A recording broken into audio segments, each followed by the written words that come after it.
My name is Celeste Moreau. I'm 27 years old. The night before my wedding, my parents drove 40 minutes to the hotel where my fiancé, Elijah, was staying with his groomsmen. They asked to speak with him privately. The best man let them into the suite, thinking they were there to welcome him into the family. They weren't. They sat across from the man I loved and told him I was damaged goods. Those exact words. My mother looked him in the eye and said, "We're telling you this because we care about you, Elijah. Celeste has problems. She's been in therapy for years. She has anxiety, she has episodes, and she will be a burden on you. You seem like a good man. You deserve to know what you're getting into before it's too late." My father added, "We just don't want you to be blindsided. She's our daughter and we love her, but she's not whole." They expected Elijah to hesitate, to reconsider, maybe even to cancel. But what my parents didn't know was that Elijah had spent 3 years loving every single part of me they were trying to use as a warning label. And his response that night, in that hotel room to their faces, left them so shaken that they almost didn't show up to the wedding at all. Before I tell you what he said and everything that followed, please like and subscribe, but only if you genuinely enjoy this story. Drop a comment. Where are you watching from and what time is it there? I love connecting with all of you. Now let me take you back to where this really began. Growing up in Baton Rouge, Louisiana, I learned early that in my family, weakness wasn't tolerated. It was cataloged, filed away, and used against you whenever it was convenient. My family, Dad, Gerard, a corporate attorney who believed that discipline was the highest form of love, and vulnerability was its opposite. Mom, Suzanne, a former pageant queen who curated our family's image the way other people curate museum exhibits. Everything polished, everything perfect, nothing real. My younger sister Margot, 24, beautiful, composed, and everything my parents wanted their daughter to be. And me, Celeste, the one who felt too much, the one who cracked under the weight of the performance. Margot was the showpiece. I was the secret they managed. When I was 13, I had my first panic attack. It happened at a school assembly. 500 kids in the gymnasium, the lights too bright, the noise too loud. My chest locked up, my vision went dark at the edges, and I couldn't breathe. A teacher found me hyperventilating in the bathroom and called my parents. Dad picked me up in silence. When we got home, he sat me at the kitchen table and said, "Celeste, people saw that. Your teachers saw that. Do you understand how that looks? Not, are you okay? Not, what happened? Just, how does this look?" Mom scheduled me with a therapist the next week. Not because she was worried about me, because she was worried about appearances. If you're going to have these episodes, you need to learn to control them. Margot never has these problems. I told myself they were right, that something was wrong with me, that Margot was normal and I was broke. At 17, after a year of therapy I actually found helpful, my psychologist, a woman named Dr. Renee Thibodeau, who became the first adult to tell me there was nothing wrong with feeling things deeply, recommended I try medication for generalized anxiety. She explained it clearly. A low-dose SSRI, common as aspirin, used by millions of people, and nothing to be ashamed of. She said, "Celeste, your brain chemistry isn't a character flaw, it's biology. We don't tell diabetics to just try harder. This is no different." I believed her. I felt hopeful for the first time in months. When I brought this up at dinner, my father set his fork down and said, "No daughter of mine is going on pills. You need discipline, not a crutch. Handle it." He said it the same way he'd say, "Clear your plate," or "Sit up straight."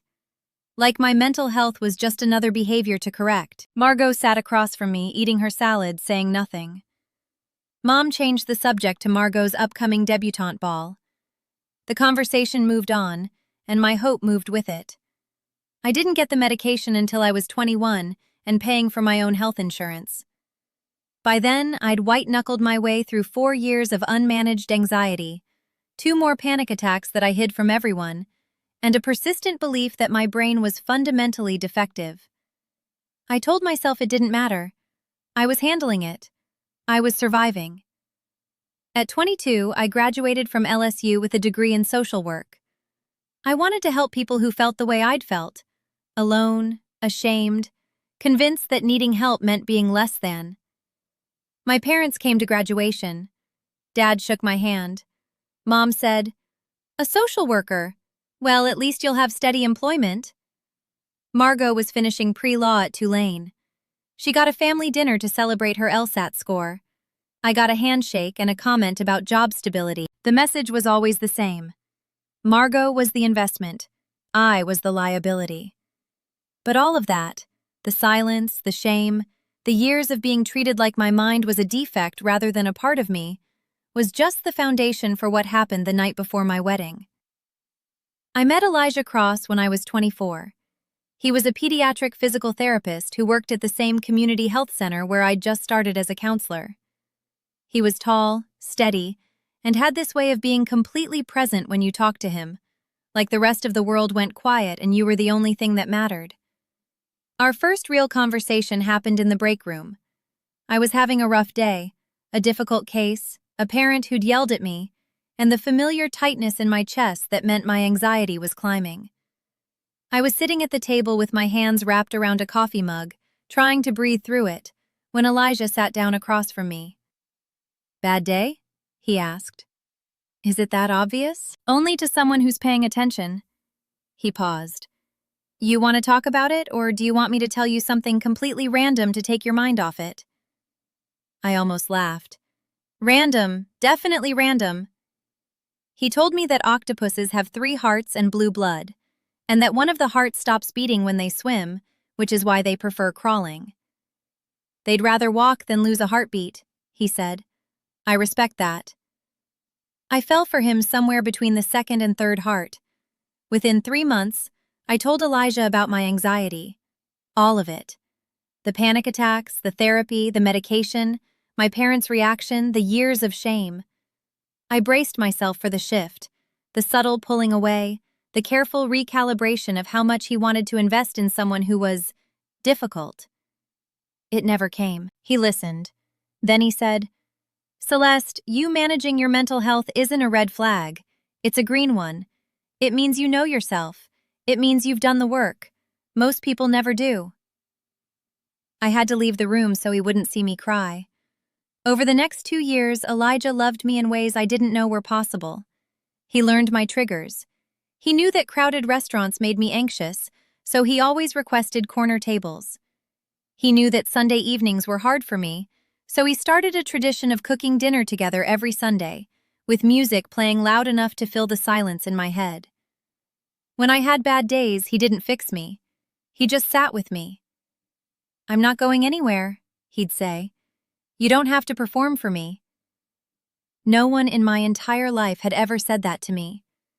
When he proposed, on a Tuesday no less, because he said he didn't want to wait for a special day when every day with me already was one, I said yes before he finished the sentence. My parents' reaction was measured, practiced, the way everything was with them. Mom said, "He seems nice enough. What does his family do?" Dad asked about his salary, his benefits package, his retirement plan. Like Elijah was a stock he was considering investing in rather than a man who'd just asked to spend his life with their daughter. When they learned Elijah's mother was a postal worker and his father had driven a city bus for 28 years before retiring, I could see the calculations behind my father's eyes. Not their kind of people. Not the right pedigree. Not the family they'd imagined in the Christmas card. But they tolerated the engagement. They attended the rehearsal dinner. They smiled for photos. They played their roles the way they always did, perfectly, on the surface. And then came the night before the wedding. I was at my hotel with my bridesmaids. Face masks, champagne, a playlist Elijah had made for me. I was happy. Genuinely, deeply happy. For the first time in my life, I was about to walk towards something that was entirely mine. A love I hadn't earned through performance. A man who knew the worst of me and stayed. I didn't know my parents were at Elijah's hotel. I didn't know until the next morning when Elijah told me everything. They'd arrived around 9, asked to speak with him alone. His best man, Dante, let them in and then left the room. My parents sat on the couch. Elijah sat across from them. My mother spoke first. The speech about me being damaged goods, the therapy, the episodes, the burden I would become. My father followed with his version. She's not whole. The implication that Elijah was being tricked, that I'd hidden my brokenness from him, that they were doing him a favor by warning him. Elijah told me later that he let them finish. He didn't interrupt. He sat there, hands clasped, and listened to every word. Then he stood up. "Mr. and Mrs. Moreau," he said, "I need you to hear me clearly because I'm only going to say this once." He told me his voice was calm, not angry, not raised, just certain. I have known about Celeste's anxiety since our 3rd month together. She told me herself because she's honest, something I'm now realizing she didn't learn from you. I know about the panic attacks. I know about the medication. I know about the therapy. And I know about the parents who made her feel like needing help meant she was broken. My mother started to speak. He held up his hand. "I'm not finished. You came here tonight to convince me that your daughter is damaged. But the only damage I've ever seen in Celeste is the damage you did. The shame you put on a 13-year-old girl for having a panic attack. The medication you refused to let her take. The years you spent comparing her to Margot like she was the defective model." My father stood up. "Now listen here. Sit down, Mr. Moreau." Elijah's voice didn't waver. "You're in my room, and I'm telling you the truth." My father sat. "Celeste is not damaged goods. She is the strongest person I have ever met. She built a career helping people heal from exactly the kind of harm you inflicted on her. She wakes up every day and chooses to be kind in a world that hasn't always been kind to her, starting with her own family. Tomorrow, I am going to marry her. Not in spite of who she is, because of who she is. Every part of her, including the parts you tried to make her ashamed of." He walked to the door and opened it. "You're welcome at the wedding tomorrow, but if you come, you will sit there and you will watch your daughter be loved the way she always deserved. And you will not say a single word to undermine that. If you can't do that, don't come." He held the door open until they left. My mother was crying by the time she reached the hallway. My father hadn't said a word. Elijah didn't tell me any of this until after the ceremony. He didn't want it in my head while I was walking down the aisle. He carried it alone so I wouldn't have to. That's who he is. The wedding was beautiful. 108 guests at a garden venue outside Baton Rouge, strung with white lights and lined with magnolia branches. The air smelled like jasmine and warm earth. I wore my grandmother's earrings and a dress I'd chosen myself. No committee, no approval process, no one else's vision but mine. My parents came. They sat in the front row. My mother's eyes were puffy, her concealer working overtime. My father stared straight ahead like a man sitting through a sermon he didn't agree with, but wouldn't leave. They didn't speak during the ceremony. They didn't approach Elijah. They sat there and watched their daughter be loved, exactly as he'd told them to. When Elijah saw me walking toward him, he pressed his hand to his chest and mouthed, "There she is." I almost lost it right there. This man, who had spent the previous night defending me to the two people who should never have required convincing, was looking at me like I was the only thing in the world worth seeing. We said our vows. His included a line that made the entire garden go still. "I promise to love the parts of you that are easy, and to sit beside the parts that are hard. I promise to never make you feel small for being human." I heard my mother inhale sharply from the front row. Margot was my maid of honor. She didn't know what our parents had done until weeks later. When I finally told her, she went quiet for a long time. Then she said, "I'm sorry, Celeste. I'm sorry I never stood up for you. I was so busy being what they wanted that I didn't see what it was costing you." That was the first honest conversation my sister and I had ever had. It cracked something open between us that's still growing. At the reception, Elijah's mother, Gloria, gave a toast. She stood up in her lavender dress, a woman who'd raised 3 children on a postal worker's salary and never once made any of them feel like they were less than. "My son told me a long time ago that he'd found the woman he was going to marry," she said. "He said, 'Mama, she's brave in ways most people don't understand.'" I didn't know what he meant then. I do now. She looked at me. "Celeste, you are not what anyone says you are. You are what you choose to be. And you chose love. That makes you the bravest person in this room." 108 people raised their glasses. I looked at my parents. My mother was looking at her plate. My father was staring at his hands. That was 6 months ago. Elijah and I live in a small house near the health center where we met. The porch has a swing that creaks when you sit in it, and on warm evenings we sit there and talk about our days. The kids he's helping walk again, the families I'm helping hold together. We still cook together every Sunday. He still requests corner tables. I still take my medication, still see my therapist every other Thursday, and I am not ashamed of any of it. Not anymore. Last month, I got promoted to lead counselor at the center. 12 staff now report to me. My caseload focuses on adolescents with anxiety disorders, kids who remind me of myself at 13, sitting on bathroom floors, believing something is fundamentally wrong with them. I tell every single one of them what Dr. Thibodeau told me. Your brain chemistry isn't a character flaw. And I tell them what Elijah taught me. The right people will never ask you to hide. My parents and I are in a cautious place. My mother sent a letter 2 months after the wedding. It was 4 pages long. She said she'd started seeing a therapist herself, the first time in her life. She said she was beginning to understand that what she called protecting the family image was actually destroying her daughter. Those were her words. I read that line 4 times. My father hasn't written or called. I don't think he knows how. Control was the only language he ever spoke, and he lost his audience. I've told them both that I'm open to rebuilding, but it starts with accountability. No more euphemisms. No more, "We were just worried about you." Call it what it was. Call it shame. Call it cruelty disguised as concern.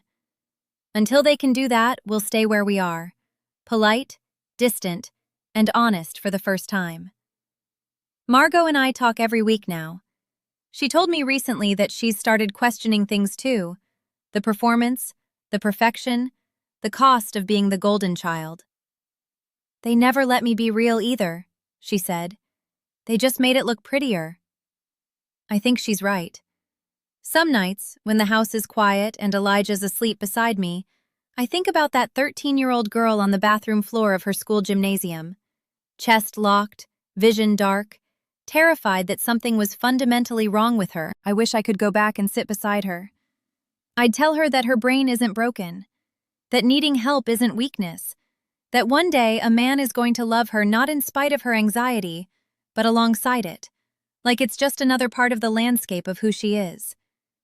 And I'd tell her that the people who called her damaged were wrong. Not because she'd prove them wrong someday, but because they were wrong from the very beginning. If you're watching this and someone has made you feel like your mental health makes you less lovable, less valuable, less worthy of a full and beautiful life, hear me. You are not damaged goods. You are a whole person navigating a difficult thing, and that takes more courage than the people who shame you will ever understand. The right people won't ask you to hide. They'll ask you to stay.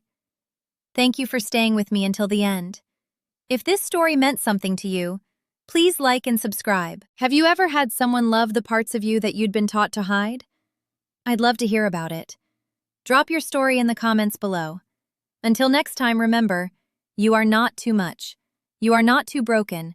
You are exactly enough. And anyone who tells you otherwise is telling you about themselves, not about you.